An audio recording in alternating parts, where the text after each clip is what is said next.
Hi అండి, ఎలా ఉన్నారు? అందరూ బాగున్నారా? నేనైతే బాగున్నాను. Welcome to our channel.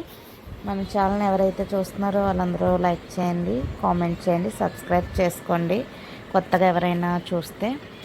ఈరోజు బ్లాగ్ ఏంటంటే నేనైతే పిల్లలు అయితే దేబెట్టేసాను స్కూల్కి. నేను మా అమ్మ అయితే మా అమ్మమ్మ వాళ్ళ ఇంటికి వెళ్తున్నాము. ఆటో ఎక్కడానికి అయితే రోడ్డు మీద వచ్చాము. కొత్తూరు నుంచి ఇక్కడికి వచ్చాము. వేరే వేరే ఆటో 2 ఆటోలు అయితే మారాలి. మెయిన్ విషయం ఏంటంటే మా అమ్మమ్మ వాళ్ళ ఊర్లోని సెక్యూరిటీ వాళ్ళు అంటే వాళ్ళ ఎవరైతే ఇంటి తాలూకున్నారో వాళ్ళందరూ ఈరోజు పండుగ చేసుకుంటారు. బురదపాలెం తల్లి పండగ. ఈ బురదపాలెం తల్లి పంట పొలాల్లో నార్మల్గా బురదలో ఆటి ఉండేదంటే బురదలోంచి పుట్టడం వల్ల బురదపాలెం తల్లి అని పేరు పెట్టారు. నెక్స్ట్ ఏంటంటే అక్కడ జనాలు ఎక్కువ మంది ఉన్నారు కదా, ఎవరి మీద తల్లి వాళ్ళండి. అదైతే నేను వీడియో తీయలేదు, అప్పటికే ఇంకా లాస్ట్ అనమాట. మేము అప్పుడే వెళ్ళాము. అసలు ఖాళీ లేదు మేము పెట్టడానికి కూడా, పూజ చేయడానికి కూడా. చూసారు కదా, అస్సలు ఖాళీ లేదు. మేము ఇంకా 10:30కి అలా వెళ్ళాము. ఖాళీ అయితే లేదు. లాస్ట్కి చిన్న గ్యాప్ ఉంటే ఇంకా అలా 12 అయిపోద్దని చెప్పేసి చిన్న గ్యాప్లో దూరేసి అయితే మా అమ్మ నేను వెలిగించేస్తున్నాం. అలాగా దొరికిందే చాయిస్ అని మేమైతే దండం పెట్టేసుకోవడానికి పూజ ఇలా చేసేస్తున్నాం మేమైతేనే. అసలు అయితే ఖాళీ లేదు. వీళ్ళు సంవత్సరానికి ప్రతి సంవత్సరం చేసుకుంటారు. ఇది ఆషాఢ మాసంలో అయితే చేస్తారు వీళ్ళు. మంగళవారం పూట చేస్తారు బురదపాలెం పండగ. నెక్స్ట్ ఒకటి దీనికి ప్రసిద్ధి ఏంటంటే ఇది ఒక దిమిల్లో పండగ అవుతుందండి. మా అమ్మమ్మ వాళ్ళ ఊరు దిమిలి. ఆ టైంలో ఈ ఎక్కడైతే కాలువలు ఉంటారో నెక్స్ట్ ఏ మట్టి అన్నా ఏ బురద అన్నా సరే బురద పాంకొని మరీ డ్యాన్స్లు వేస్తారు ఊరంతా. అది న్యూస్లో కూడా మీరు చూసే ఉంటారు. ఇది పూర్తిగా నాకు తెలియదు కానీ నాకు తెలిసినంత వరకు మీకు చెప్తున్నాను. ఇది న్యూస్లో కూడా వేశారు ప్రత్యేకంగా, ఎందుకంటే వింతగా ఉంటుంది కాబట్టి. ఎక్కడ బురద ఉంటే ఆ బురద ఆకులతో చల్లుకొని అయితే మొత్తం పాముతారు. ఇది ఈ సంవత్సరం నెక్స్ట్ ఒకటి బాగా చేశారు. ఎప్పుడెక్కడ ఓన్లీ దండాలు పెట్టేసుకొని వెళ్ళిపోయేవారు. ఈసారి ఏంటంటే గుడి దగ్గర ఇంకా భోజనాలు, అన్న సంతర్పణ అన్నీ. మేమైతే దండం పెట్టేసుకొని మాది క్లియర్ అయిపోయింది. మా అమ్మమ్మ కొరువు దండాలు అయితే పెట్టేస్తున్నారు. నేను వీడియో తీసుకుంటున్నాను.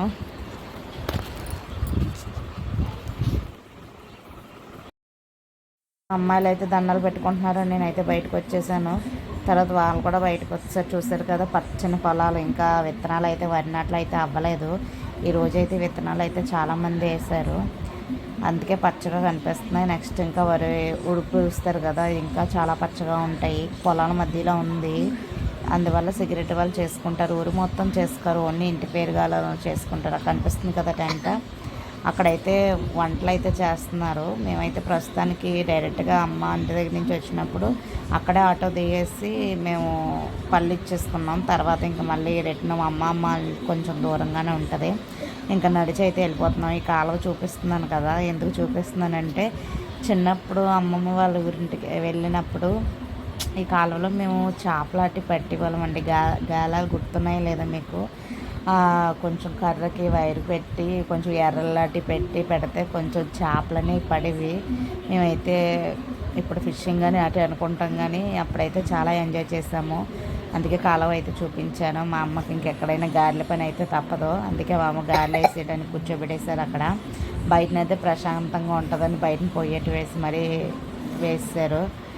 అమ్మ వేసుకో అమ్మ టేస్ట్ చూడడానికి కూర్చుంటాను పక్కన అని చెప్పేసి అలా కూర్చొని అయితే నేను వీడియో తీస్తున్నాను. కరివేపాకు వేయడం మర్చిపోయిందని మాకు తెచ్చేసింది. ఇంకా అలా మధ్యాహ్నం 1:30 అయిపోయింది. మేము భోజనానికి అయితే మళ్ళీ రిటర్న్ వస్తున్నాము. చూస్తున్నారు కదా గుడి అటని.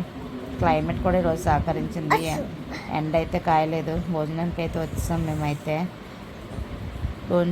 కొంచెం పులిహోర పెట్టించుకొని నెక్స్ట్ బంగాళదుంప మిల్ మేకర్స్ వండారు. నెక్స్ట్ అన్నం సాంబారు. ఎప్పుడూ అయితే భోజనాలు అయితే వండలేదు, ఇదే ఫస్ట్ టైం గుడి దగ్గర అయితే భోజనాలు పెట్టడం.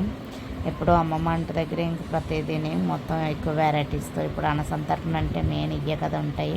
మేము రాబోక అరటిపళ్ళు అటు అయిపోయాయి, లేకపోతే అరటిపళ్ళు కూడా ఉన్నాం. చాలా ఎక్కువ జనం వచ్చారు. మేము లాస్ట్లో వచ్చాం, ఇంకా నించొని తిని ఓపిక లేదని చెప్పేసి అలా గొట్ల మీద అయితే తిన్నాము. కానీ ఆ పొలాల మధ్య గొట్ల మీద తినడం చాలా బాగుంది. మీలో ఎంతమందికి అలా తినడం ఇష్టమో చెప్పండి. అది అయిపోయిన తర్వాత మా అమ్మమ్మ చేలోకి అయితే వచ్చేసాము. మేము కరివేపాకు అని వచ్చాము. బోలని చెట్లు ఉన్నాయి, కరివేపాకు చెట్లు. కరివేపాకు అని వచ్చి కరివేపాకు తెంపేసాం. చూసాక చింత జిగురు మొత్తం పువ్వాటి కాస్తుంది, అది తెంపుదామా అని చూసాం. పప్పులోకి వేయడానికి బాగుంటుంది కదా. మేము అవన్నీ చిన్నప్పుడు అవన్నీ ఆ చేలోకి వచ్చి ఆడుకుంటూ వెళ్ళి చాలా బాగుండేది. కాలువ చూపిస్తున్నాం కదా, కాళ్ళలో స్నానాలు కూడా చేసేవాళ్ళం. ఇప్పుడైతే డర్టీ వాటర్ అయిపోయింది, కానీ స్నానాలు చేసేవాళ్ళం. చిన్నప్పుడు చేపలు పెట్టేవాళ్ళమి, చాలా ఎంజాయ్ చేసాం. ఇవన్నీ చూస్తుంటే నాకు చాలా సంవత్సరాల తర్వాత వెళ్ళాను, అందువల్ల మీకు షేర్ చేస్తున్నాను. కరివేపాకు పట్టేసుకొని ఇంకా అవన్నీ చూస్తున్నాను. చల్ల గాలి అయితే వస్తుంది, ఏ క్లాస్గా నిద్ర పడుతుంది, అలా ఉంది నా పరిస్థితి అప్పుడు. నెక్స్ట్ ఒకటి మేము వచ్చేస్తుండగా మా అమ్మ వాళ్ళ చెల్లి అంటే మా పిన్ని ఇక్కడ కస్టర్డ్ కాయలు ఉంటాయి తీసుకుందాం రా అని చెప్తే మాకు తెలియదు. తీసుకున్నాం. చట్నీ ఒక కాయ అయితే పండిపోయింది, కానీ ఎక్కువ కాయలు పరువు అయితే మొత్తం వచ్చాయి. మా పిన్ని ఎగ్జైట్మెంట్ చూడండి ఒకసారి. అంటే సీతాఫలం చాలా ఇష్టము, అందువల్ల బాగా పండిపోయిన చట్నీ. మేము ఎవరిమీ చూడలేదు. వచ్చే దారిలోనే కొబ్బరికాయ దొరికితే కొబ్బరికాయ కూడా పట్టేసుకున్నాము. ఈరోజు ఏటో కరివేపాకు, నెక్స్ట్ ఇవి ఇంకా నేను అయితే పెట్టేసుకున్నాను మొత్తం అన్నీ. నాకు చాలా ఇష్టం, కానీ ఇవి ఎక్కువ తింటే మట్టుకి జలుబు అయితే చేసేస్తుంది పక్కన. కాకపోతే సీతాఫలం అనేది ఇష్టమే, కాదు ఎక్కువ కాదు. నేను కూడా తెంపడానికి ట్రై చేస్తున్నాను. నా శారీ కట్టాను, కానీ ఆ పొలాల్లో నడలేకపోయేదాన్ని. అందులోనే చెప్పులు కొంచెం హీల్స్లో ఉన్నాయి, అందులో అసలు నడలేకపోయేదాన్ని. లేకపోతే ఇవన్నీ అలవాటేనండి పొలంలో గట్టప్పుడు. చిన్నప్పుడు ఎంత బాగా ఆడుకునే వాళ్ళమో. నేనైతే ఆ కాయలు ఎక్కువ ఉన్నాయని ఇంకా ఎగిరెగిరి మరీ తెంపుతున్నాను, అది పోతుంది పైకి. తర్వాత ఇంకా మా పిన్ని వాళ్ళ పిల్లలు ఉన్నారు కదా, వాళ్ళైతే పైకి ఎక్కించి మరీ తెంపుతున్నాడు మా బాబాయ్ అయితేనే. చెట్లు అయితే చిన్నగా కనిపించిన కాయలు అయితే చాలా ఎక్కువ ఉన్నాయండి. ఇంకా పీపులు అనేవి చిన్న ఉంటాయి కదా, కొంచెం కొంచెం చిన్నవి, అవి అయితే ఎక్కువ ఉన్నాయి. మేము ఓన్లీ పరువుకి అయితే ఏది వచ్చాయో అవే తీసుకున్నాము. చూపిస్తాం చూడండి అమ్మ. మాకు మొత్తం అలా 10 అయితే తెంపాము మేమైతేనే. మా అమ్మ వాళ్ళ చిన్న చెల్లి అండి, లాస్ట్ చెల్లి. మా పిన్ని వాళ్ళ పాప అయితే పైకి ఎక్కేసింది. ఆ కొమ్మ ఎదుగుతుంది లేదో నాకు తెలియదు, కానీ పైకి అయితే ఎక్కేసింది. ఆ చెట్టు బలమే లేదు, చూసారు కదా. నెక్స్ట్ ఒకటి అదేంటంటే దబ్బకాయ చెట్లు ఏదో అంటారు కదండి, అవి ఒకటి. ఇలా చేలో వేసిన పంటలు అనేవి భలే ఉంటాయండి, చేలోని కాస్తాయి. చూసారు కదా దబ్బకాయలు. అవన్నీ ఏరుకొని అయితే మేము ఇంటికి వచ్చేసాము. మేము వచ్చి ఒక టీ అయితే పెట్టారు, టీ అయితే తాగేసాము. ఇంకా వెళ్ళడానికి సిద్ధమవుతున్నాము. నెక్స్ట్ పాలు అయితే బాటిల్లో నింపేశారు. మా అమ్మమ్మ వాళ్ళకి ఆవులు ఉన్నాయి కదా, పాలు అయితే బాటిల్లో నింపేసాము పట్టుకెళ్ళడానికని. నెక్స్ట్ ఎందుకు వచ్చాము, మేము పండగకే కదా వచ్చాం, పండగ పప్పులు పట్టుకెళ్ళిపోతున్నాము. ఇంకా ఆటో అయితే ఎక్కేసి మేము డైరెక్ట్గా నారాయణపురం అనేది దిగాము. చేపలు నైట్కి కూరకి ఏమన్నా తీసుకుందామని మా అమ్మ